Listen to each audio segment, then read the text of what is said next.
हरिः ॐ श्रीगुरुभ्यो नमः। हरिः ॐ। ॐ पार्थाय प्रतिबोधितां भगवता नारायणेन स्वयं व्यासेन ग्रथितां पुराणमुनिना मध्ये महाभारतम् अद्वैतामृतवर्षिणीं भगवतीम् अष्टादशाध्यायिनीम् अम्ब त्वामनुसन्दधामि भगवद्गीते भवद्वेषिणीम् नमोऽस्तु ते व्यासविशालबुद्धे पुल्लारविन्दायतपत्रनेत्र येन त्वया भारततैलपूर्णः प्रज्वालितो ज्ञानमय प्रदीपः प्रपन्नपारिजाताय स्तोत्रवेत्रैकपाणये ज्ञानमुद्राय कृष्णाय गीतामृतदुहे नमः। सर्वोपनिषदो गावः दुग्धा गोपालनन्दनः पार्थो वत्ससुधीर्भोक्ता दुग्धं गीतामृतं महत् वसुदेवसुतं देवं कंसचाणूरमर्दनं देवकी परमानन्दं कृष्णं वन्दे जगद्गुरुं भीष्मद्रोणतथा जयद्रथजला गान्धारनीलोत्पला शल्यग्राहवती कृपेण वहने कर्णेन वेलाकुला अश्वत्थामविकर्णघोरमकरा दुर्योधनावर्तिनी सोत्तीर्णा खलु पाण्डवैरणनदी कैवर्तकः केशवः पाराशर्यवचः सरोजममलं गीतार्थगन्धोत्कटं नानाख्यानककेसरं हरिकथा सम्बोधनाबोधितं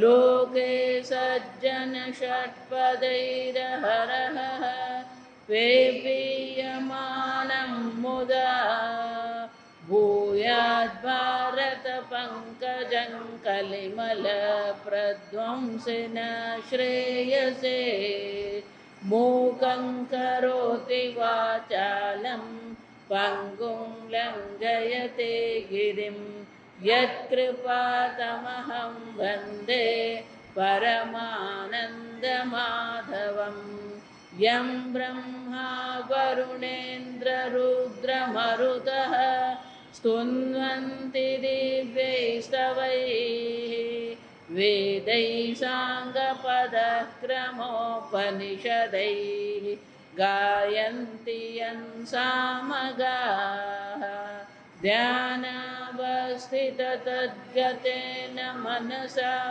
पश्यन्ति यं योगिनः यस्यां तन्न विदुःसुरासुरगणाः देवाय तस्मै नमः। ॐ सहना भवतु सहनौ भुनक्तु सह वीर्यं करवावहै तेजस्विनावधीतमस्तु मा विद्विषावहै। ॐ शान्ति शान्ति शान्तिः। श्लोक नंबर 25। महर्षिणां भृगुरहं गिरामस्मेकमक्षरम् यज्ञानां जपयज्ञोऽस्मि સ્થાવરાણાં હિમાલયઃ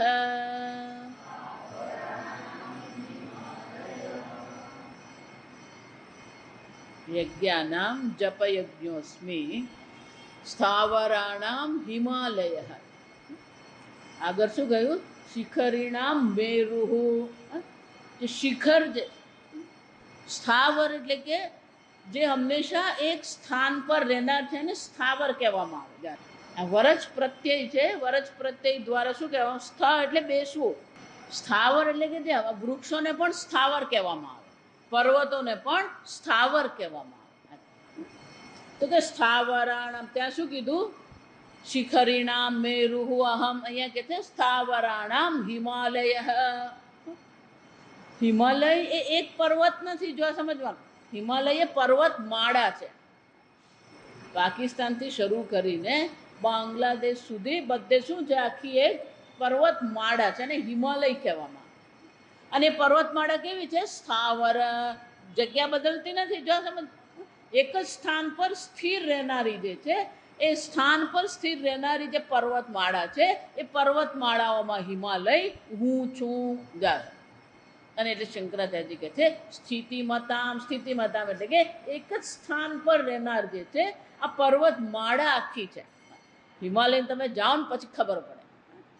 પર્વતમાળા છે એટલું નહીં, પેલા 3 લેયર છે.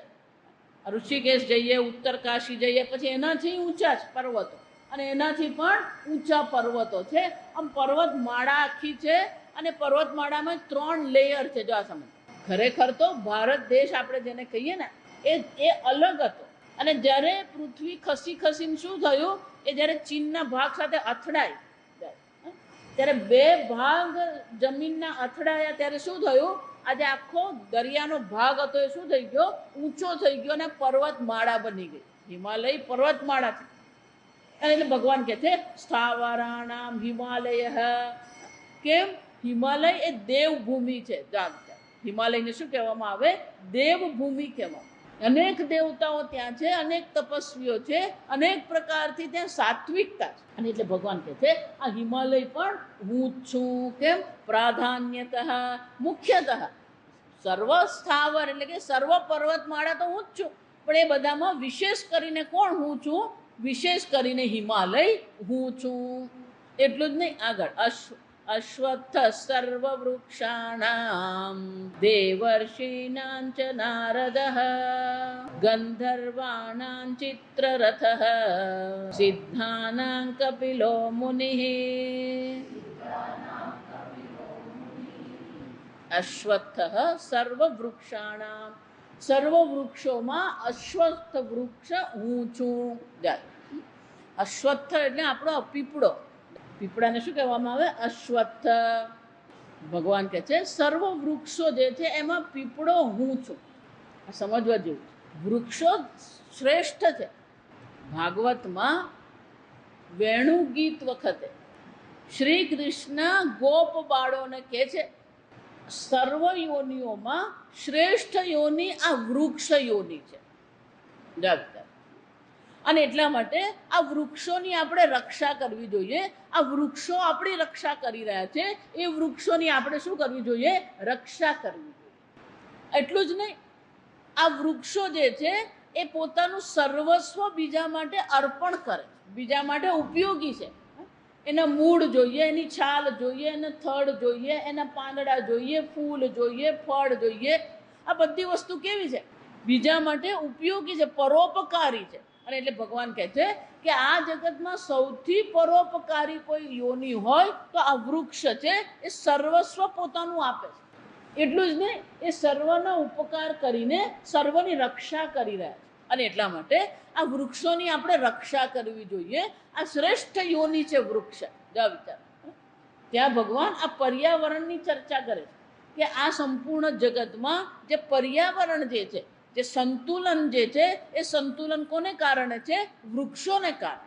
આજે જે આ પ્રદૂષણ છે, આ ગરમી છે, જો વિચારી. ભલે આ વૈજ્ઞાનિકો બધી જાત જાતની વાતો કરતા રહે, આ સમજજો. આપણે શાળામાં ભણીને આવ્યા છે વૃક્ષ એ પૃથ્વીના ફેફસા છે. જો આ ભણીને આવ્યા. ફેફસા શું કામ કરે? શુદ્ધ હવા હોય એને અંદર ભરે છે અને અશુદ્ધ હવાને શું કરે, બહાર કાઢે. એમ આ વાતાવરણ જે છે, આ વાતાવરણની શુદ્ધિ કોને કારણે થાય છે? વૃક્ષોને કારણે થાય. એટલા માટે ખરેખર તમે જુઓ ને તો પર્યાવરણવાદીઓ બહુ સરસ ચર્ચા કરે, જેને આ કોઈ સરકાર કહેવા તૈયાર નથી. આ સમજો, કેટલીક બાબતો એવી છે કે ધંધાને માટે થઈને, પૈસાને માટે થઈને આપણાથી છુપાવવામાં આવે છે. આ મોબાઈલનું એવું જ છે. આ સમજો, મોબાઈલ જેટલો ડેન્જરસ છે ને એટલો તો એટમ બોમ્બ એ ડેન્જરસ નથી, પણ આપણે બધા જ વાપરીએ. એમ પર્યાવરણવાદીઓ બહુ સરસ વાત કરે છે કે આ પૃથ્વી પર શુદ્ધ હવા જો આપણને જોઈએ, પ્રદૂષણ મુક્ત વાતાવરણ જો જોઈએ આપણને, તો પૃથ્વી પર 30% વૃક્ષ હોવા જોઈએ. 30% ભાગ પૃથ્વી શાનાથી આચ્છાદિત હોવી જોઈએ? વૃક્ષોથી આચ્છાદિત. આપણા ભારતમાં અત્યારે ખાલી 16% જંગલ છે. આપણું ગુજરાત સારું છે, આપણું 19% છે. આ સમય અને 19%નું કારણ એ કયું છે? આ ગિરનાર છે અને દક્ષિણ ગુજરાત છે. આ સમજો, બાકી તો બધે કેવું છે? સૂકું જ છે. સૌરાષ્ટ્ર જુઓ, કચ્છ જુઓ, બધે શું છે? વૃક્ષ છે જ ને. એટલે જ પેલા સૌરાષ્ટ્રના અહીંયા આવે ને લોકો બહુ ખુશ થાય. કેમ? બધી લીલોતરી જ દેખાય લોકો. 12 માસ આપણે ત્યાં શું હોય? લીલોતરી હોય. સમજો, આમ ભગવાન કહી રહ્યા છે સર્વ વૃક્ષોમાં અશ્વત્થ હું છું. કેમ ભગવાન તમે અશ્વત્થને કહો છો? વૃક્ષ શું કરે છે? કાર્બન ડાયોક્સાઇડ, આપણે જે કાર્બન ડાયોક્સાઇડ બહાર કાઢ્યો, એ કાર્બન ડાયોક્સાઇડને લઈને એ પોતાને માટે શર્કરા ઉત્પન્ન કરે, પોતાના પોષણ માટે. અને આપણે પ્રકાશ સંશ્લેષણ ક્રિયા કહે, અથવા તો ફોટોસિન્થેસિસ અંગ્રેજીમાં કહેવાય. એટલું જ નહીં, એ બહારથી ગરમી ચૂસી લે છે અને બહાર આપે છે શું? આપણને ઠંડક આપે. પણ 3 વૃક્ષો છે, જો આપ બરાબર સમજો, 3 થી 4 વૃક્ષો: વડ, પીપળો, લીમડો અને ઉદુંબર. 5મું છે, મને યાદ નથી આવતું. વડ, પીપળો, લીમડો, ઉદુંબર યાદ આવે છે. આ વૃક્ષોની વિશેષતા એવી છે, વડ કહીએ કે પીપળો કહીએ, એની વિશેષતા એવી છે કે આ સૂર્યના પ્રકાશને શોષી લે અને પ્રકાશ સંશ્લેષણ કરે. જો વિચાર, તો એવું કહેવાય છે કે આ પીપળો, આ વડ અને લીમડો જે છે એ 80 થી 90% પ્રકાશને શોષી લે છે. એ શોષી લે છે એટલે શું થાય? પેલી ગરમી નહીં લાગે, આપણને ઠંડકનો અનુભવ થાય. લીમડા નીચે બેઠા હોય તો શું થાય? વડ નીચે બેઠા હોય, પીપળા નીચે બેઠા, આપણને ઠંડકનો અનુભવ કેમ થાય છે? કારણ કે 80 થી 90% પ્રકાશને પોતાના પાંદડામાં એ શોષી લે છે. એટલું જ નહીં, એ શોષી લીધા પછી પેલું પ્રકાશ સંશ્લેષણ ક્રિયા જ્યારે કરવામાં આવે, ફોટોસિન્થેસિસ જ્યારે કરવામાં આવે, ત્યારે પેલો પ્રાણવાયુ એ બહાર કાઢે. એને કાર્બન ડાયોક્સાઇડની જરૂર પડે, અંગારવાયુની જરૂર પડે અને પ્રાણવાયુને એ બહાર કાઢે. પણ પેલું 80 થી 90% શોષી લીધું હોય, એટલે રાત્રે પણ પેલી પ્રક્રિયા ચાલુ રહે લોકોને, કારણ કે એટલું બધું શોષાઈ ગયું હોય પ્રકાશ. એટલે પેલી પ્રકાશ સંશ્લેષણની ક્રિયા શું થતી રહે? રાત્રે પણ ચાલુ રહે. અને રાત્રે જો એ ક્રિયા ચાલુ રહે તો રાત્રે પણ આ વૃક્ષો શું કરતા રહેવાના? પ્રાણવાયુ બહાર કાઢે. સામાન્ય રીતે આપણે એવું કહીએ, વૃક્ષોને પણ આપણી જેમ શ્વાસ લેવાની જરૂર પડે. જો આ સમજો, એમને પ્રાણવાયુની જરૂર છે ને અંગારવાયુ એ કાઢે. પણ પેલી પ્રકાશ સંશ્લેષણની ક્રિયા થતી હોય એટલે વધારે નીકળે કયો? પેલો પ્રાણવાયુ વધારે નીકળતો. પણ જ્યારે પ્રકાશ સંશ્લેષણની ક્રિયા નહીં થતી હોય ત્યારે શું કરવામાં આવે? પેલો કાર્બન ડાયોક્સાઇડ. એટલા માટે રાત્રે બહુ મોટે ભાગે વૃક્ષ નીચે આપણે સૂતા નહીં હોઈએ, પણ પીપળાના, વડના કે લીમડાના વૃક્ષ નીચે આપણે સૂઈ શકીએ. અને એટલા માટે ભગવાન શું કહે છે? આ સર્વ વૃક્ષોમાં શ્રેષ્ઠ વૃક્ષ કયું છે? આ પીપળો શ્રેષ્ઠ વૃક્ષ છે, કારણ કે વધારામાં વધારે પ્રકાશને શોષે છે. પાછળ અવાજ આવે છે ને, નીચે ટણંગ ટણંગ થાય ને એટલે પૂછી લઉં તમને, તો મન સાંભળવાનું બદલે નીચેનું ટણંગ ટણંગ જ સંભળાય જાય. અને એટલે ભગવાન કહે છે અશ્વત્થ સર્વ વૃક્ષાણામ, સર્વ વૃક્ષોમાં અશ્વત્થ પીપળો હું છું. એટલે પીપળો એક શ્રેષ્ઠ વૃક્ષ છે. એટલું જ નહીં, આ સર્વ વૃક્ષો જે છે ને એમના થડ પણ બહુ શું કહેવાય, મજબૂત હોય. જે વૃક્ષો જલ્દી ઉગે ને એના એ વૃક્ષના થડ પણ કેવા હોય? બરડ આપણે કહીએ, એને તરત તૂટી જાય. પણ આંબલી છે, આ પીપળો છે, વડ છે, એના લાકડા કેવા હોય? મજબૂત લાકડા હોય, કારણ કે ધીમો ધીમો વૃદ્ધિ પામે. એટલું જ નહીં, એને તમે નાશ નહીં કરી શકો. ધારો કે તમે પીપળાના વૃક્ષને કાપી નાખો ને તો એ શું થવાનો? પાછો પલ્લવિત થઈ જ જવાનો. જો વિચાર, પાછા નવા અંકુર એમાં આવી જ જાય. અને વડનું તો શું થાય? એની વડવાઈથી પણ એ શું કરે? પેલું મુખ્ય થડ નીકળી જાય તોય પેલો વડ જીવંત રહે. કેમ? પેલી વડવાઈથી નવા થડ બની જ જતા હોય. અને એટલા માટે આ બધા વૃક્ષો કેવા છે? આ જગતને આપી રહ્યા છે. તો એટલા માટે જ આપણે આ બહેનોએ પેલા પીપળાને શું કરે લોકો? ના, વડ નહીં, વટસાવિત. જો છો, એટલું જ નહીં, આ અશ્વત્થને વિષ્ણુ રૂપ કહેવામાં આવે. અશ્વત્થ વૃક્ષ માટે એવું કહેવાય, અગ્રતઃ બ્રહ્મ રૂપાય, મધ્યતઃ વિષ્ણુ રૂપાય, અંતતઃ શિવ રૂપાય, વૃક્ષ રાજાય નમો નમઃ. અશ્વત્થને શું કહેવામાં આવે? વૃક્ષ રાજા કહેવામાં. એના અગ્રભાગમાં બ્રહ્માજીનો વાસ છે, મધ્યમાં વિષ્ણુનો વાસ છે, અને અંતમાં કોનો? મૂળમાં, મૂલતઃ.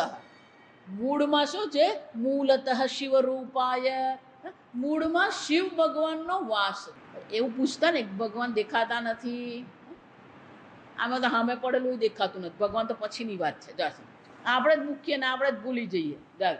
અને આ મોબાઈલમાં એવું જ થાય, આપણે જ પેલું નામ પેલું મૂક્યું હોય, પછી આપણે જ શોધતા ફરીએ, પેલો નંબર મળતો નથી. આમ અશ્વત્થ કેવું છે? બ્રહ્મા વિષ્ણુ મહેશ સ્વરૂપ એ વૃક્ષ છે. એનો અર્થ શું થયો? પાલન કરનાર પણ એ જ છે, સૃષ્ટિ કરનાર પણ એ જ છે. અને એટલે ભગવાન કહે છે અશ્વત્થ સર્વ વૃક્ષોમાં અશ્વત્થ હું છું. પછી કહે છે દેવર્ષિણામ નારદ. આગળ આવી ગયું કયું? મહર્ષિણામ ભૃગુરહમ. અનેક પ્રકારના ઋષિ મુનિઓ છે. મનુષ્ય રૂપમાં જે ઋષિઓ એને મહર્ષિ કહેવામાં આવે. મહર્ષિણામ ભૃગુરહમ. દેવતાઓના જે ઋષિ છે એને શું કહેવામાં આવે? દેવર્ષિ. તો કે દેવતાઓમાં જે ઋષિ છે કોણ છે? નારદ હું છું. નારદ કોને કહેવામાં આવે? જે હંમેશા અન્યને કલ્યાણનું ચિંતન કરે. જ્યાં પણ કંઈક ખટપટ હોય ને ત્યાં નારદજી ઊભા જ હોય. આપણને એવું લાગે નારદજીએ ખટપટ ઊભી કરી. નારદજી ખટપટ ઊભી નહીં કરે.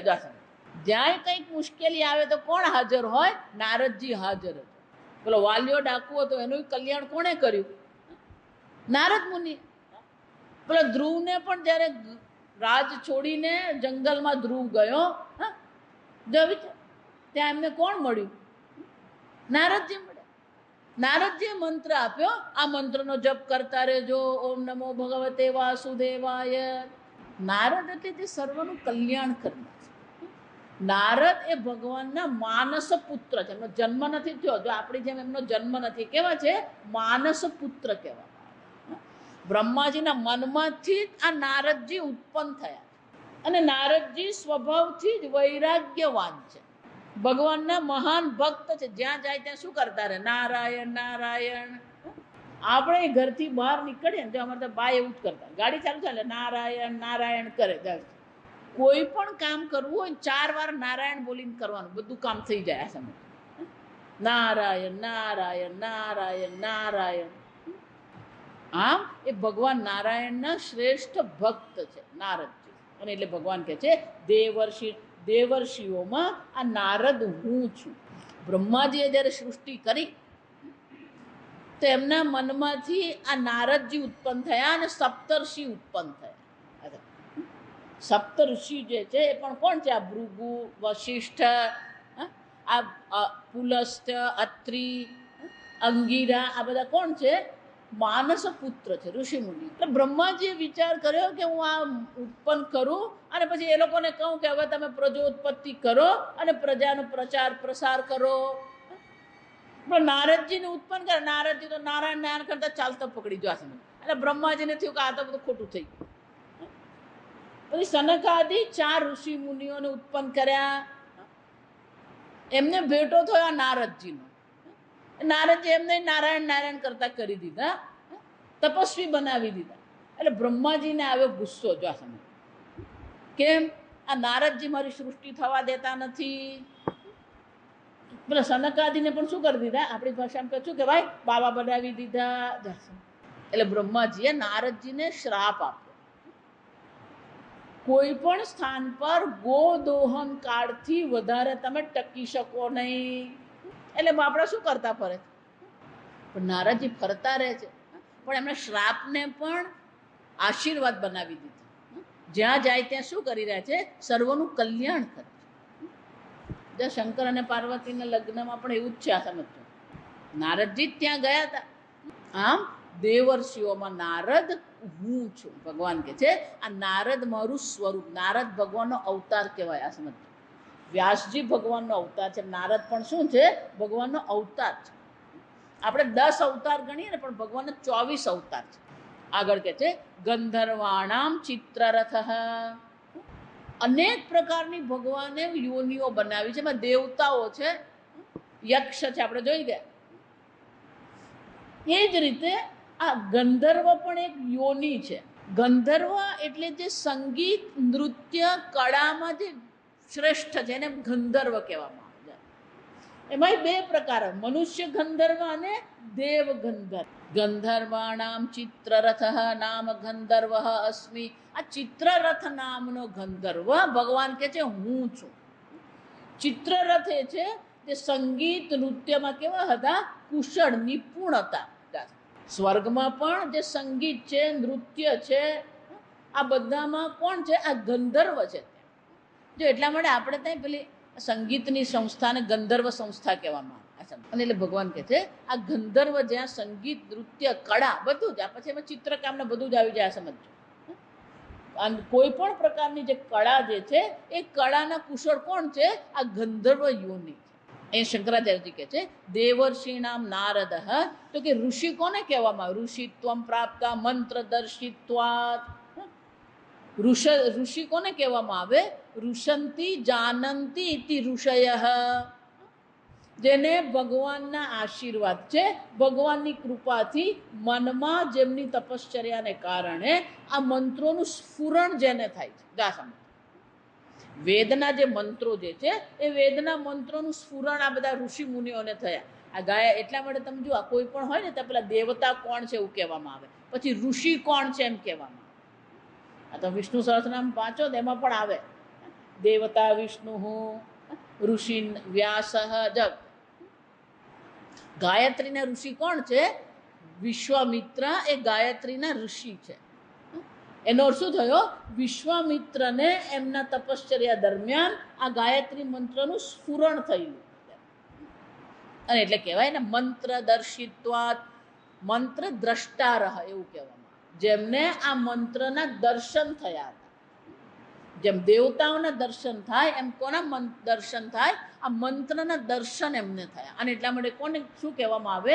મંત્રદર્શી. પણ કે આપણને કેમ, એક ભાઈ મને કે આપણને કેમ મંત્રના દર્શન નથી થતા? રેડિયો હોય ને, રેડિયો તો રેડિયો શું કરે? પેલો ધ્વનિ પકડે. પણ એ ધ્વનિ ક્યારે પકડે? જે લોકો રેડિયો વાપરે એ લોકોને ખબર હોય. પેલે SW અને MW મિડલ વેવ આવે ને, શોર્ટ વેવ. તો શ્રીલંકા કરવું હોય તો આ શોર્ટ વેવ છે, એના પર આપણે મૂકીએ એટલે શું થાય? તો શ્રીલંકાનો રેડિયો વાગે. એનો અર્થ શું થાય? એ રેડિયોમાં એ પ્રકારની શક્તિ છે કે એ જે વેવ છે એ વેવને શું કરે છે? એ પકડી અને ધ્વનિમાં પરાવર્તિત કરે. શોર્ટ વેવ છે, પણ શોર્ટ વેવને એ શું કરી નાખે છે? ધ્વનિ જે છે, ધ્વનિ પણ તરંગ છે. જો આ સમજો, અવાજ પણ શું છે? તરંગ છે.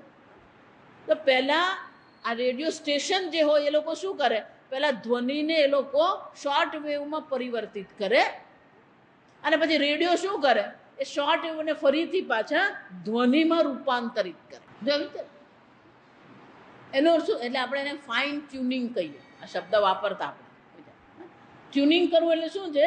બરાબર એ પ્રકારની ફ્રીક્વન્સી જે છે એ ફ્રીક્વન્સી જો પકડાય. જો આ તમારા બધા ટીવી પણ એ જ છે. આ સમજો, આ લોકો જે નંબર આપે ને, ચેનલ નંબર આપણે એમ કહીએ, એ ફ્રીક્વન્સી છે. જો આ સમજો, એ પ્રકારના તરંગ હોય અને એ પ્રકારથી એ તરંગ પકડે. એમ જેટલું પેલું ફ્રીક્વન્સીનું ટ્યુનિંગ થાય. ઘણી વાર એવું થાય, પેલું શ્રીલંકા પકડાય ખરું પણ વચ્ચે બીજો અવાજ આવતો, એટલે આપણે શું કરીએ, પેલા 2 પ્રકારના નોબ આવતા. એક પેલો મોટો નોબ હોય, પછી બીજો નાનો નોબ હોય, એનાથી શું કરવાનું હોય, ટ્યુનિંગ કરવાનું. એટલે મેં પહેલાં કીધું, જેને વાપર્યો ને એ લોકોને ખબર હોય. એમ જેની બુદ્ધિ આ પ્રકારથી સૂક્ષ્મતા પ્રાપ્ત કરી લે છે, તો આ મંત્રની સાથે, મંત્રના ધ્વનિ સાથે એમની બુદ્ધિ શું થઈ જાય, ટ્યુનિંગ થઈ જાય. પણ આપણી બુદ્ધિ તો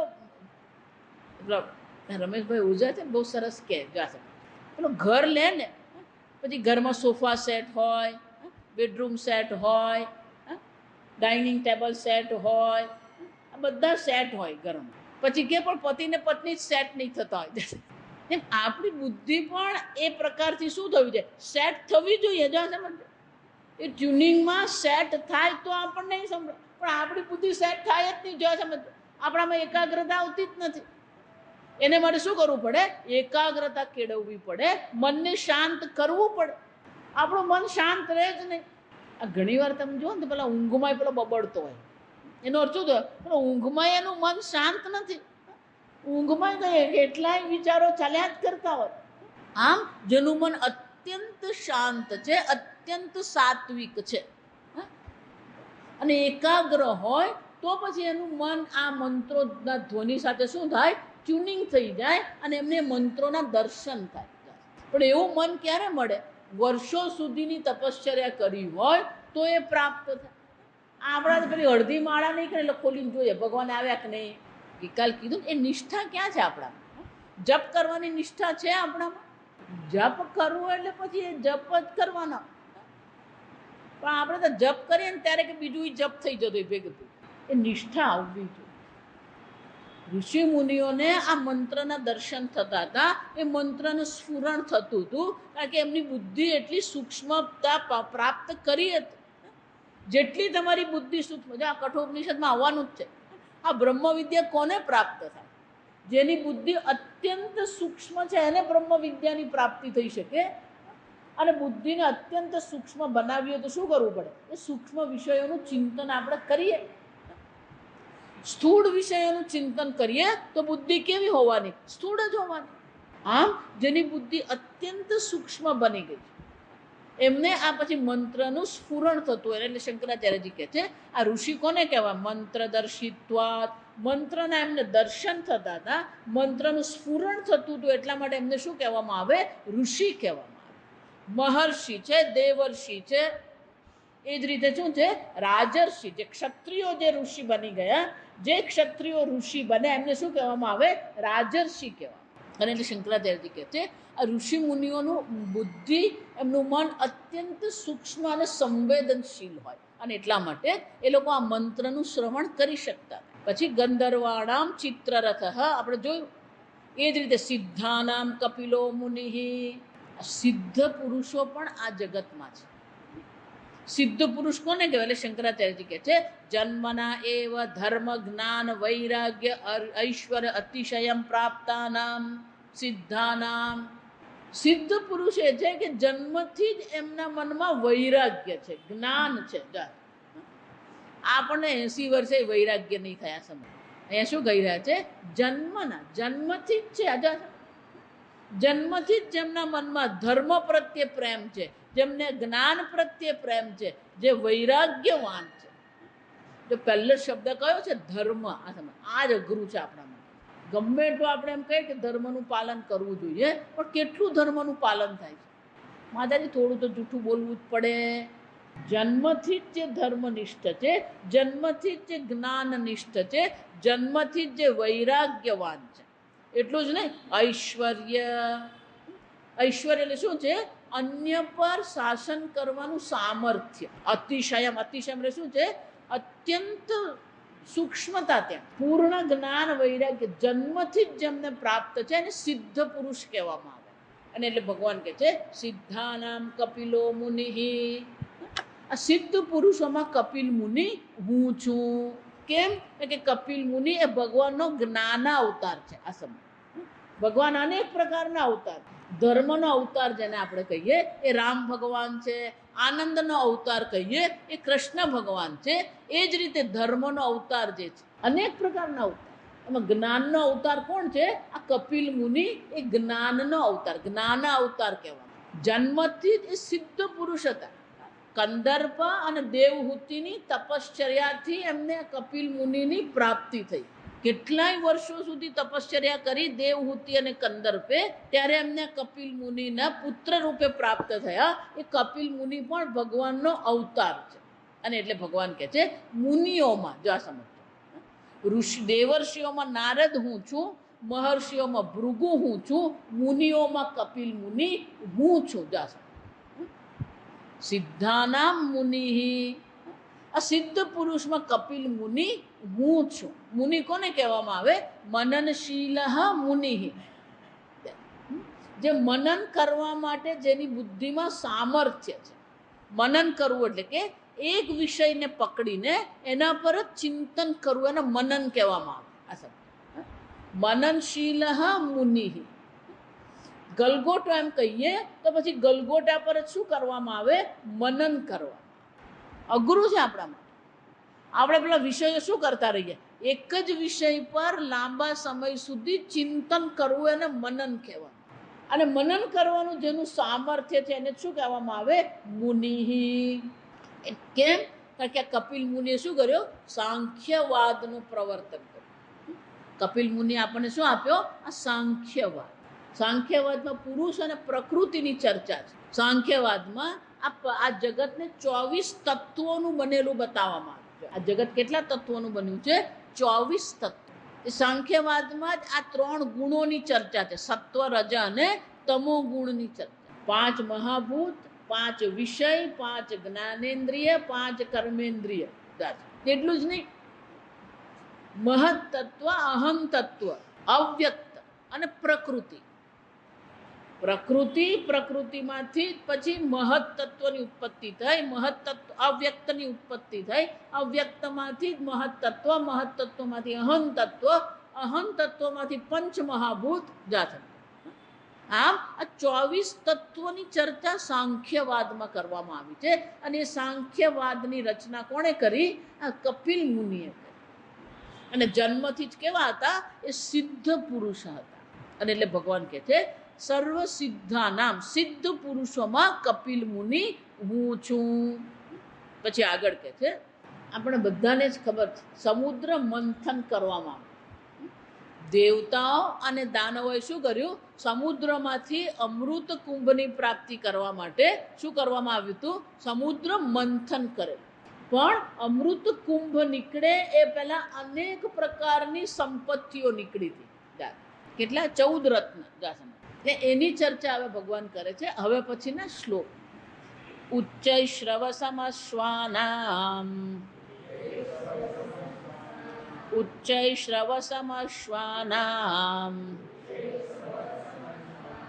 વિદ્ધિ મામ અમૃતોદ્ભવમ ઐરાવતમ ગજેન્દ્રાણામ નરાણાંચ નરાધિપમ. ઉચ્ચૈશ્રવ, અશ્વાનામ, અશ્વાનામ એટલે શું છે? ઘોડાઓમાં, અશ્વોમાં ઉચ્ચૈશ્રવ હું છું. અને ઉચ્ચૈશ્રવ ક્યાંથી ઉત્પન્ન થયો? અમૃતોદ્ભવમ. શંકરાચાર્યજી કહે છે અમૃત નિમિત્ત મંથન ઉદ્ભવમ. અમૃતની પ્રાપ્તિના નિમિત્તથી જે સમુદ્ર મંથન કરવામાં આવ્યું હતું, એ સમુદ્ર મંથનમાં પહેલું કોની ઉત્પત્તિ થઈ? જો અનેક પ્રકારની ઉત્પત્તિ થઈ છે, તો એમાં આ અશ્વત્થની ઉત્પત્તિ થઈ. ઉચ્ચૈશ્રવા એવું કહેવાય. જો આ સમુદ્ર જે બધી સારી વસ્તુ ઉત્પન્ન થઈ ને એ બધું દેવતાઓ લઈ ગયા. ત્યાં સમુદ્ર મંથન જ્યારે કરવામાં આવ્યું, પહેલું વિષ ઉત્પન્ન થયું. કોઈ પેલું વિષ પકડવા તૈયાર નહીં.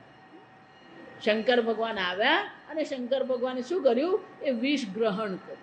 પણ એ વિષ અત્યંત મારક હતું. અને એટલા માટે પાર્વતીજીએ શું કર્યું?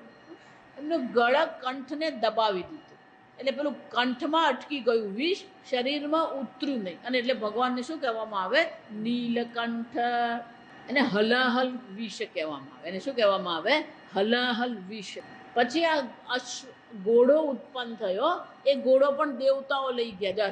એટલું જ નહીં, ઐરાવતમ ગજેન્દ્રાણામ, ગજ એટલે હાથી, હાથીઓનો પણ જે પતિ ગજપતિ એટલે શંકરાચાર્ય કહે છે આ હાથીઓનો પણ જે ઈશ્વર છે, હાથીઓમાં પણ જે શ્રેષ્ઠ જે છે કોણ છે? ઐરાવત. ઐરાવતે કોણ લઈ ગયો? ઇન્દ્ર લઈ ગયા. ઇન્દ્રનું વાહન શું છે? આ ઐરાવત હાથી છે. તો ઐરાવત નામ કેમ પડ્યું? ઈરાવત્યા અપત્યમ ઐરાવતમ. ઈરાવત એટલે સમુદ્રને ઈરાવત કહેવામાં આવે. અને ઈરાવતી જે છે એ ઈરાવતીનો જે પુત્ર છે એને શું કહેવાય? ઐરાવતમ. એ જ રીતે ઉચ્ચૈશ્રવા, ઉચ્ચૈશ્રવા એટલે કે જેનો યશ ઘણો છે. આ ઉચ્ચૈશ્રવા આપણને ખબર નથી, જો સમજજો, પણ પુરાણોમાં આ ઘોડો બહુ પ્રસિદ્ધ છે. આ અશ્વ કેવો છે? પ્રસિદ્ધ છે, ઉચ્ચૈશ્રવા. એ જ રીતે ઇન્દ્રનો જે વાહન છે ઐરાવત જે છે એને અનેક સૂંઢ છે. એની સૂંઢ એક નથી, જો સમજો, અનેક સૂંઢ વાળો આ હાથી જે છે. અને એટલે ભગવાન કહે છે ગજેન્દ્રાણામ, આ હાથીઓનો જે ઈશ્વરો જે છે, શ્રેષ્ઠ હાથીઓમાં આ ઐરાવત હાથી હું છું. નરાણામ ચ નરાધિપમ, સર્વ મનુષ્યોમાં રાજા હું છું. કેમ? સર્વ મનુષ્યનું સંચાલન કરનાર, પાલન કરનાર, શાસન કરનાર જે રાજા છે હું છું. નરાધિપમ, નરાધિપમ એટલે કે આ નરનું સંચાલન પાલન કરનાર. શ્રેષ્ઠ રાજા એને કહેવામાં આવે જે શાસન કરવા કરતા પાલન વધારે કરે. સામાન્ય રીતે આપણે લોકોનું શાસન કરવામાં એક્સપર્ટ હોઈએ, જવાબદાર, આમ કરી નાખ, આમ કર, પેલું કર, અને શાસન કહેવાય. ખરેખર રાજા કોને કહેવામાં આવે? કે સર્વનું સરસ રીતે પાલન કરતો. યોગ્ય રીતે જ્યારે પાલન કરવામાં આવે, આપોઆપ જ લોકો પોતાના કર્તવ્યનું શું કરવાના છે? પાલન કરવાના છે. પછી શાસન નહીં કરવું પડે. જો વિચારી જોજો, શાસન ત્યારે જ કરવું પડે જ્યારે લોકો પોતાના કર્તવ્ય કરવાનું પાલન કરતા ન હોય. જો એ લોકો કર્તવ્ય કરવાનું પાલન કરી રહ્યા છે તો પછી એ લોકોનું યોગ્ય રીતે પાલન પોષણ કરવામાં આવે તો દરેક જણ પોતાના કર્તવ્યનું પાલન કરવાનો જ છે. અને એટલા માટે કહે છે નરાણામ નરાધિપઃ, સર્વ મનુષ્યોમાં આ રાજા હું છું. રાજા એને કહેવાય. જો આજકાલ આ મેનેજર જેવું છે, આ સમજો. બેંકનો મેનેજર હોય ને, બેંકના મેનેજરનું કામ શું છે? એને કામ મેનેજ કરવાનું છે. એનો અર્થ થયો કે એને કામ નથી કરવાનું, એને શું કરવાનું છે? સ્વામીજી કે પેલો મેનેજર ઉઠીને પછી ક્લાર્ક પાસે જાય. જો આ સમજો, એટલે પેલો મેનેજર કોણ થઈ ગયો? આ મેનેજર નહીં, પેલો મેનેજર. જો આ સમજો, મેનેજર એટલે તેની પોતાની ખુરશી પર ઉઠ્યા વગર જ શું કરી શકે? એણે જો એની ખુરશી પરથી ઉઠવું પડતું હોય, એનો અર્થ શું થઈ ગયો? એમ રાજા કોને કહેવામાં આવે? એની હાજરી માત્રથી જ બધા શું કરતા હોય? કામ કરે.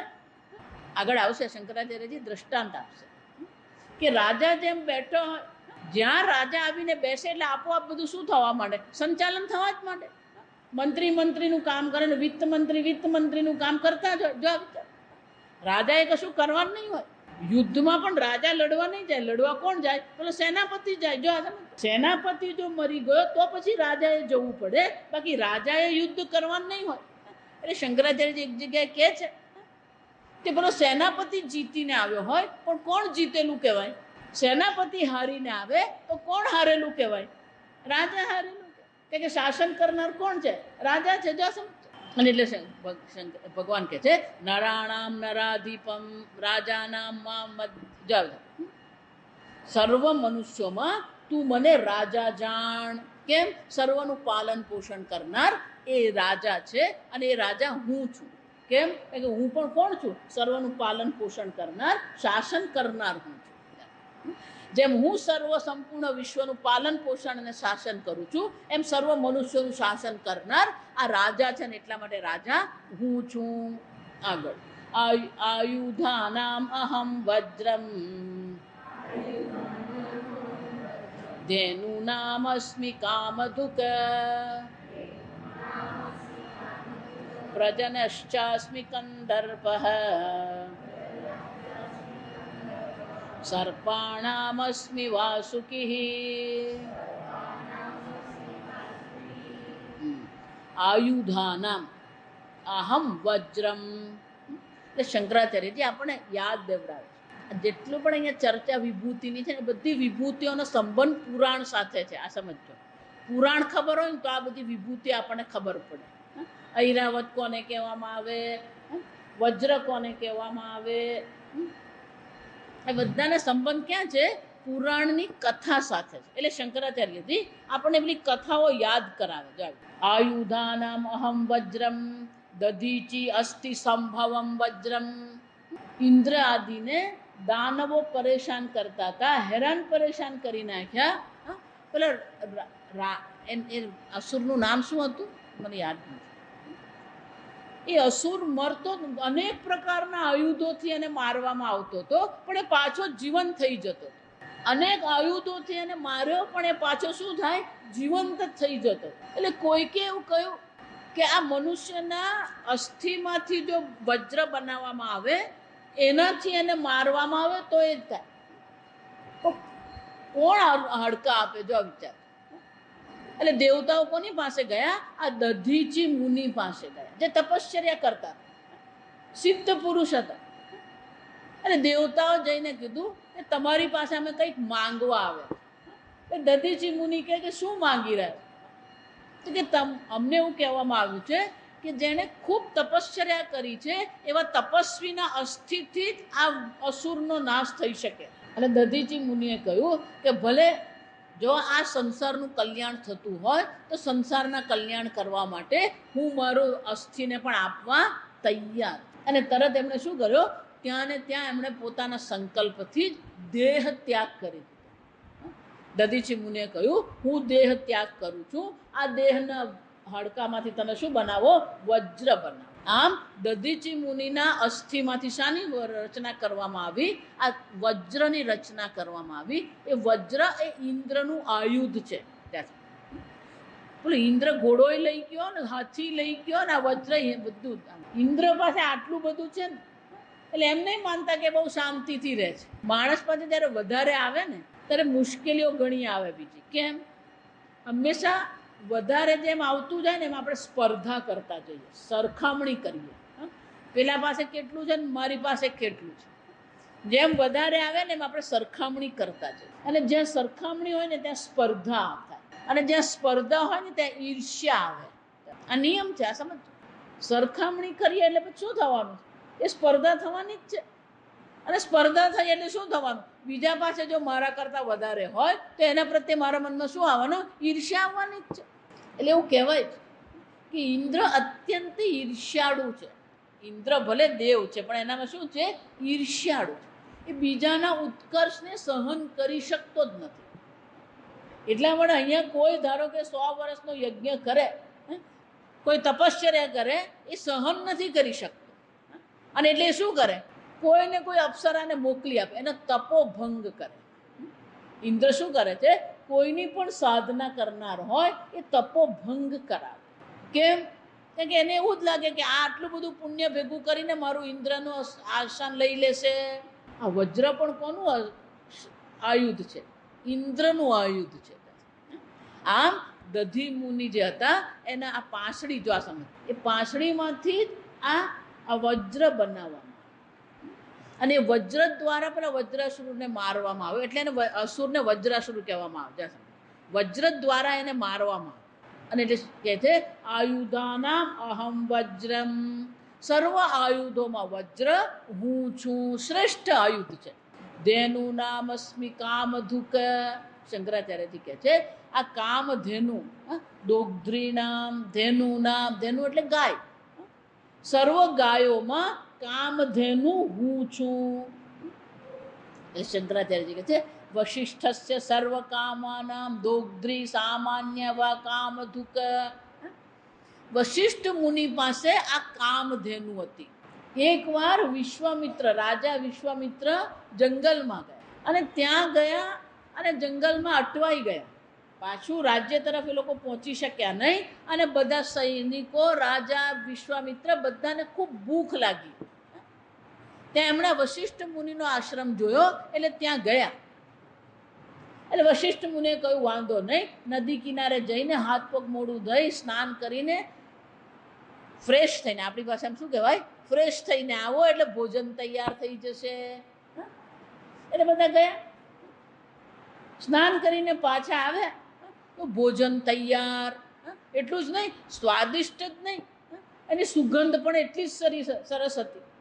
જ્યાં બહેનો રસોઈ બનાવે ને એમાં પછી સુગંધે હોવી જોઈએ. જ્યાં અડધી વાર તો ખબર પડી નહીં રહે શું છે. જો આ સમય એટલે જ્યારે વિશ્વામિત્ર ત્યાં ગયા તમને નવાઈ લાગી કે કલાકમાં આટલું બધું ભોજન કેવી રીતે તૈયાર થઈ ગયું અને આટલું સ્વાદિષ્ટ ભોજન. ભોજન એવું હોવું જોઈએ કે જોઈને જમવાનું મન થાય. એટલે સહજ રીતે જ રાજા હતા ને, એટલે વશિષ્ઠ મુનિને પૂછ્યું કે આ ભોજન તમે આટલા વખતમાં કેવી રીતે બનાવી દીધું? તો કે એવું પૂછવાનું નહીં, અમે ઋષિ મુનિઓ છે, તમે ભોજન કરો. તો કે ના ના, પણ મને જણાવો તો ખરા. તો કે મારી પાસે કામધેનુ છે, એ સ્વર્ગની ગાય છે, પણ એ કામધેનુ મારા આશ્રમમાં રહે છે. અને કામધેનુ કેવી છે? સર્વની ઈચ્છાની પૂર્તિ કરનાર, તમે જે માગો એ આપે. એટલે શંકરાચાર્યજી કહે છે સર્વ કામાનામ દોગ્ધ્રી, સર્વ કામનાઓની પૂર્તિ કરનાર આ ગાય છે. અને એ કામધેનુ મારા આશ્રમમાં છે. તમને બધાને ભૂખ લાગી હતી એટલે મેં કામધેનુને વિનંતી કરી કે આ સર્વ માટે તમે સરસ મજાનું ભોજન તૈયાર કરો. એટલે વિશ્વામિત્ર કે તમે તો ઋષિ મુનિ, તમને આ કામધેનુનું શું કામ? હું રાજા છું, મને આ કામની વસ્તુ છે. કામધેનુ તમે મને આપી દો. કે હું રાજા છું, મારે આટલું મોટું રાજ્યનું પાલન પોષણ કરવાનું છે, સંચાલન કરવાનું છે, એમાં કામધેનુ મને કામ લાગી શકે. તમે તો અહીંયા આશ્રમમાં રહો, તમને કામધેનુનું શું કામ? એટલે વશિષ્ઠ મુનિ કે તમારે લઈ જવું હોય તો લઈ જાઓ, મને વાંધો નથી, પણ કે તમારું સાંભળશે નહીં. એ કામધેનુ માત્ર બ્રહ્મર્ષિનું જ સાંભળે. ચોથું આ સમજો, મહર્ષિ, દેવર્ષિ, રાજર્ષિ અને ચોથું શું છે? બ્રહ્મર્ષિ. ત્યાં કામધેનુ માત્ર ને માત્ર બ્રહ્મર્ષિનું સાંભળે. એટલે વિશ્વામિત્રને થયું કે હું બ્રહ્મર્ષિ નથી એટલે કામધેનુ નથી સાંભળતું. એટલે વિશ્વામિત્ર રાજ્યમાં જઈને શું કર્યું? બધો રાજ્ય કારભાર છોડી દીધો અને એમનું મન ક્યાં લાગી ગયું? મારે બ્રહ્મર્ષિ બનવું છે. કેમ? તો પેલી કામધેનુ મારું સાંભળે. જો આને જ રાજા વાજાને વાંદરા કહેવાય. એક વાર મગજમાં એક ગોઠવાઈ ગયું ને પછી ખસે નહીં. પેલી કામધેનુ બ્રહ્મર્ષિનું સાંભળે છે એમ મગજમાં અટકી ગયું. એટલે હવે શું બનવું છે? મારે બ્રહ્મર્ષિ બનવું છે. ઋષિ બનવું હોય તો તપશ્ચર્યા કરવી પડે. એટલે રાજકારભાર પોતાના પુત્રને સોંપી દીધો, જંગલમાં જઈને તપશ્ચર્યા કરવાની. અનેક વર્ષોની તપશ્ચર્યા કરી, ત્યારે તપશ્ચર્યાના અંતે રાજર્ષિ બન્યા. જો આ સાંભળજો, રાજર્ષિ બની ગયા. જો સમજો, રાજર્ષિ વિશ્વામિત્ર, બધા ઓળખે એમને. હવે રાજા વિશ્વામિત્ર નહીં, પણ કોણ? રાજર્ષિ વિશ્વામિત્ર. પછી એમના મનમાં પ્રશ્ન આવે, પણ હું તો રાજર્ષિ બન્યો, મારે તો શું બનવું છે? બ્રહ્મર્ષિ બનવું છે. કોના જેવું છે ખબર? કોઈ મહાન વૈજ્ઞાનિક હોય ને એ પેલો બીજાને કહી શકે કે આ શ્રેષ્ઠ વૈજ્ઞાનિક છે. આ વૈજ્ઞાનિક છે કે નહીં કોણ નક્કી કરે? તમે હું નક્કી કરીએ? આ શ્રેષ્ઠ વૈજ્ઞાનિક છે ક્યારે ખબર પડે? પેલો બીજો વૈજ્ઞાનિક હોય તો ઓળખી શકે એને. તો વિશ્વામિત્ર રાજર્ષિ તો બની ગયા, પણ એમને શું બનવાનું હતું? બ્રહ્મર્ષિ. એટલે વળી પાછી તપશ્ચર્યા શરૂ કરી. રાજર્ષિ બન્યા, બ્રહ્મર્ષિ બનવા માટેની તપશ્ચર્યા શરૂ કરી, પણ એ બ્રહ્મર્ષિ બની શક્યા નહીં. કે બ્રહ્મર્ષિની પદવી એમને કોણ આપી શકે? બ્રહ્મર્ષિ જ એમને બ્રહ્મર્ષિની પદવી આપી શકે. જો એક બ્રહ્મર્ષિ જ બીજી વ્યક્તિને કઈ પદવી આપે? બ્રહ્મર્ષિની પદવી આપે. હવે બ્રહ્મર્ષિ તો વશિષ્ઠ મુનિ છે. એટલે જ્યાં સુધી વશિષ્ઠ મુનિ એમને બ્રહ્મર્ષિ નહીં કે ત્યાં સુધી એ બ્રહ્મર્ષિ બની શકે નહીં. એટલે અનેક વર્ષો સુધી એ તપશ્ચર્યા કરતા રહ્યા, પણ પેલા વશિષ્ઠ મુનિ અને બ્રહ્મર્ષિ કહે નહીં. જો આ સમજ મળે તો એ રાજર્ષિ વિશ્વામિત્ર એમ બોલે, તો પેલું બ્રહ્મર્ષિ મોઢામાંથી કાઢે. એટલે વિશ્વામિત્રને આટલી તપશ્ચર્યા કરતા કરતા પણ વશિષ્ઠ મુનિ પ્રત્યે દ્વેષ હતો કે હું આટલી તપશ્ચર્યા કરું છું તો એ મને બ્રહ્મર્ષિ કહેતા નથી. એટલે એક વખત એમના મનમાં એવો વિચાર આવ્યો કે વશિષ્ઠ મને બ્રહ્મર્ષિ કહેતા નથી, હવે મારે કંઈક કરવું પડશે. જો આ રાજર્ષિ છે ને પેલું રાજા જેવું જ વિચાર, શાસન કરવાનું હોય ને, જીદ. એટલે એક દિવસ અમાસની રાત્રિ હતી અને મેં નક્કી જ કર્યું કે આજે તો હું વશિષ્ઠ મુનિને બરાબર પકડીશ જ અને બ્રહ્મર્ષિ બોલાવીને જ છોડ. એટલે એ તો ગયા. અંધારી રાત, અમાસની રાત હતી, બિલકુલ અંધારું. પણ એ જ્યારે વશિષ્ઠ મુનિના આશ્રમમાં વશિષ્ઠ મુનિની ઝૂંપડી જ્યાં હતી એ કુટીર પાસે જ્યારે પહોંચ્યા ત્યારે એમને અવાજ સંભળાયો. કોઈ બે જણા વાત કરી રહ્યા છે. એટલે પાછળ જઈને એમણે સાંભળવાનો પ્રયત્ન કર્યો તો મુનિ વશિષ્ઠ એમના પત્ની અરુંધતી વાતો કરતા હતા. શું વાતો કરતા? તો એ બે જણા ચર્ચા કરતા હતા કે આજે રાત ખૂબ ભયંકર રાત છે. જો ઘણીવાર તમે જો ને, અમુક રાત્રે તમે જો ને, રાત્રિ પોતે જ કે બહુ ભયંકર હોય, ડરામણી હોય, અને એમાંય જંગલમાં. જો વિચાર. એટલે અરુંધતી બોલ્યા કે આટલી ભયંકર ડરામણી રાત્રિમાં કોણ તપશ્ચર્યા કરી શકે? ભલભલાને શું થઈ જાય, હાજા ગગડી જાય. આવી તપશ્ચર્યા કરવા માટે કેટલું મન આપણું સ્થિર જોઈએ, તો આવી ભયંકર રાતમાં શું કરી શકે? પેલો તપશ્ચર્યા કરી શકે. એટલે અરુંધતી આ પ્રકારથી એમનું કેવી ડરામણી રાત્રિ છે ને એનું વર્ણન કરતા હતા. અને પેલા પાછળ રહીને કોણ સાંભળતું હતું? આ રાજર્ષિ વિશ્વામિત્ર સાંભળતા હતા. ત્યારે ધીમે રહીને પછી બધું બોલી રહ્યા જ્યારે અરુંધતી, ત્યારે વશિષ્ઠ મુનિએ કહ્યું કે નહીં અરુંધતી, તમે ખોટું બોલી રહ્યા છો.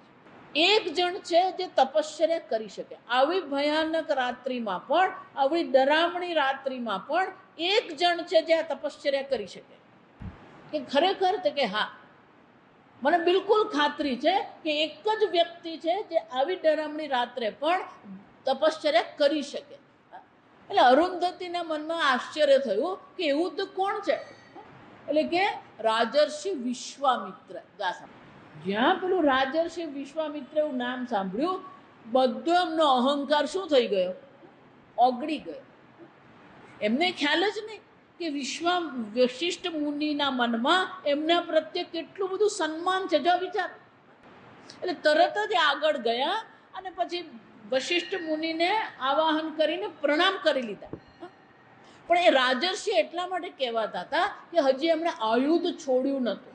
રાજા તરીકે શું હોય, પણ જ્યાં એમણે આ સાંભળ્યું તો સર્વ આયુધો પણ એમણે છોડી દીધા અને વશિષ્ઠ મુનિને શું કર્યું? દંડવત પ્રણામ કર્યા.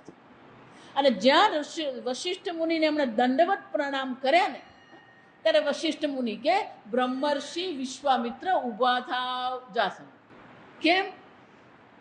સંપૂર્ણપણે જ્યારે આપણો અહંકાર ઓગળીને શૂન્ય થઈ જાય અને જ્યારે પોતાને બ્રહ્મ સ્વરૂપ આપણે ઓળખી લઈએ, ત્યારે એ બ્રહ્મર્ષિ. બ્રહ્મર્ષિ કોને કહેવાય? જેને એ બ્રહ્મ જ્ઞાન પ્રાપ્ત કર્યું છે. પોતાને બ્રહ્મ સ્વરૂપ જેને ઓળખ્યા છે એ બ્રહ્મર્ષિ છે. જો આપણો અહંકાર આપણે જવા જ નહીં દે. અહમ કરોમી ઇતિ અહંકાર તત્વમાં જોઈ ગયા આપણે. જો બધે જ પેલો હું કરું. આમ જ્યાં સુધી પેલો અહંકાર હોય ને ત્યાં સુધી માણસ બ્રહ્મર્ષિ બની શકે નહીં. એ રાજર્ષિ બને. પણ જ્યાં એમનો અહંકાર ઓગળી ગયો અને વશિષ્ઠ મુનિને પ્રણામ એમણે કર્યા, અને વશિષ્ઠ મુનિએ શું કીધું? બ્રહ્મર્ષિ વિશ્વામિત્ર. પણ જ્યાં એ બ્રહ્મર્ષિ બની ગયા પછી કે હવે મને કામધેનુની આવશ્યકતા નથી. એકવાર બ્રહ્મ જ્ઞાન થયું પછી શું છે? આત્મની એવા આત્મના તુષ્ટ. અને એટલે શંકરાચાર્ય યાદ કર્યા છે, વશિષ્ઠસ્ય સર્વ કામાનામ દોગ્દ્રી સામાન્ય વા કામધુક.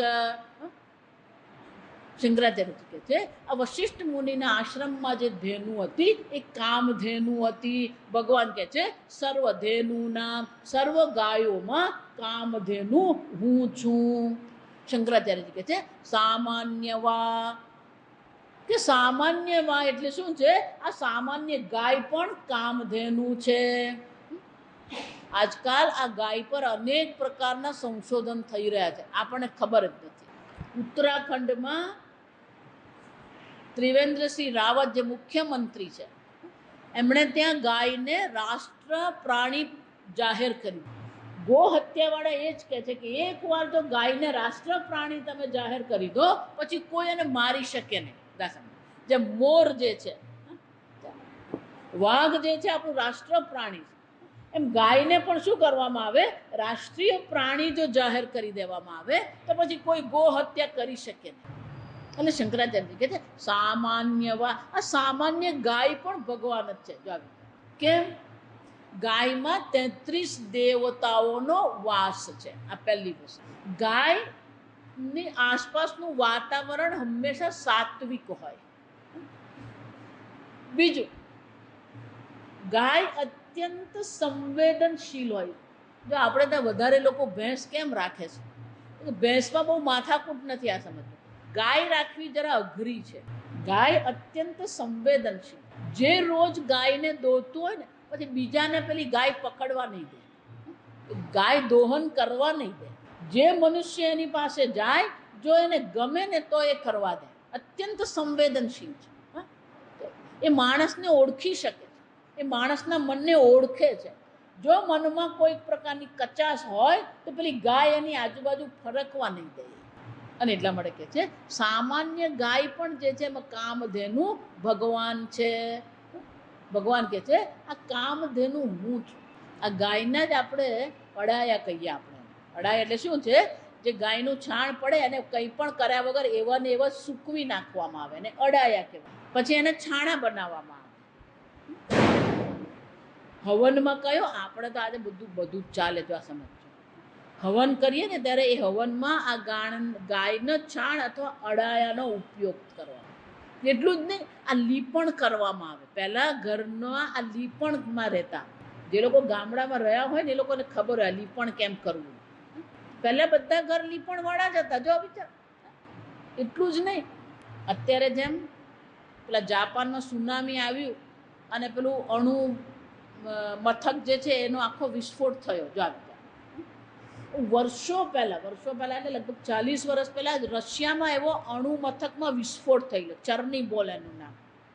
અને એટલો ભયાનક એ અણુ મથકમાં વિસ્ફોટ થયો હતો કે 100 કિલોમીટરના અંતરમાં બધે રેડિયેશન થઈ ગયું. ત્યારે સરકાર બધાના સ્વાસ્થ્ય માટે તપાસ કરવા નીકળ્યા. તો એક ગામ એવું નીકળ્યું કે જ્યાં ઓછામાં ઓછું રેડિયેશન હતું. તો એ લોકો નવાઈ લાગી કે આ બધે જ રેડિયેશન ગયું હોય તો શું થાય? બધે એક સરખું જ જવાનું. જો તો એ લોકોને ખબર પડી કે એ લોકોના જે ઘર હતા ને એ ગાય અને વાંસમાંથી બનાવેલા. આ વાંસ પણ જે છે ને બધા રેડિયેશનને શોષી લે એવી શક્તિ છે વાંસમાં. એમ આ ગાયનું છાણ જે છે, તો પહેલાં એવું જ હતું, વાંસ અને છાણથી જ ઘર બનાવે. એટલે તમે એવા ઘરમાં રહો ને તો બિલકુલ ઠંડક હોય, ગરમી નહીં લાગે, તમને ક્યારેય પરસેવો નહીં થાય. જો આવી આમ ગાય સ્વાસ્થ્ય માટે પણ બહુ સારી છે. એટલું જ નહીં, આ સૂર્યમાં પણ અનેક રેડિયેશન છે. જો આપણને ખબર નથી પડતી, આપણને એમ લાગે સૂર્યનો પ્રકાશ છે, પણ પ્રકાશની સાથે સાથે શું છે? અનેક પ્રકારના ક્ષ કિરણો, રક્ત કિરણ પણ એમાં શું થઈ રહ્યા છે? આવી રહ્યા છે. પણ આ છાણ અને વાંસથી એ સૂર્યના કિરણોથી પણ આપણું શું કરે છે? રક્ષણ કરનાર છે. એટલે શંકરાચાર્ય કહે છે સામાન્ય વા, ઇવન સામાન્ય પણ ગાય તમે જુઓ તો એ પણ કોણ છે? શ્રેષ્ઠ છે. ગાય આપણી રક્ષા કરનાર છે. આ સમજ. ગાયનું દૂધ શ્રેષ્ઠ કહેવામાં આવે. આપણે ભલે ભેંસનું દૂધ પીતા હોઈએ, પણ શ્રેષ્ઠ દૂધ તો કયું છે? આ ગાયનું દૂધ છે. ગાયના દૂધમાં દરેક પ્રકારના પોષણ તત્વ. તમે એકલા ગાયના દૂધ પર પણ રહી શકો, તમને કોઈ વિટામિનની જરૂર નહીં પડે. આમ ગાય એક શ્રેષ્ઠ પ્રાણી છે, સંવેદનશીલ પ્રાણી છે. એટલે ભગવાન કહે છે આ ગાય પણ હું જ છું અને ગાયોમાં કામધેનુ હું છું. આગળ આપણે આવતીકાલે.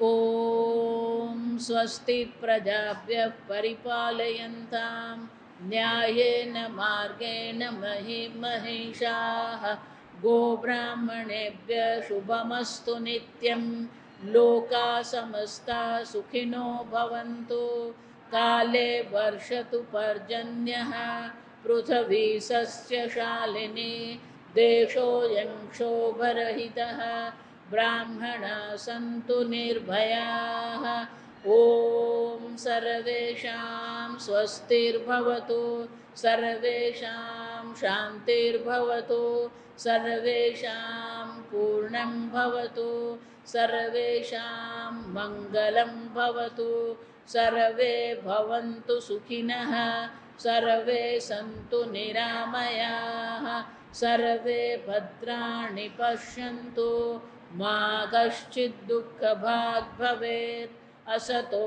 मा सद्गमय तमसो मा ज्योतिर्गमय मृत्योर्मा अमृतङ्गमय ॐ पूर्णमदः पूर्णमिदं पूर्णात् पूर्णमुदच्यते पूर्णस्य पूर्णमादाय पूर्णमेवावशिष्यते ॐ शान्ति शान्ति शान्तिः हरिः ॐ श्रीगुरुभ्यो नमः हरिः ॐ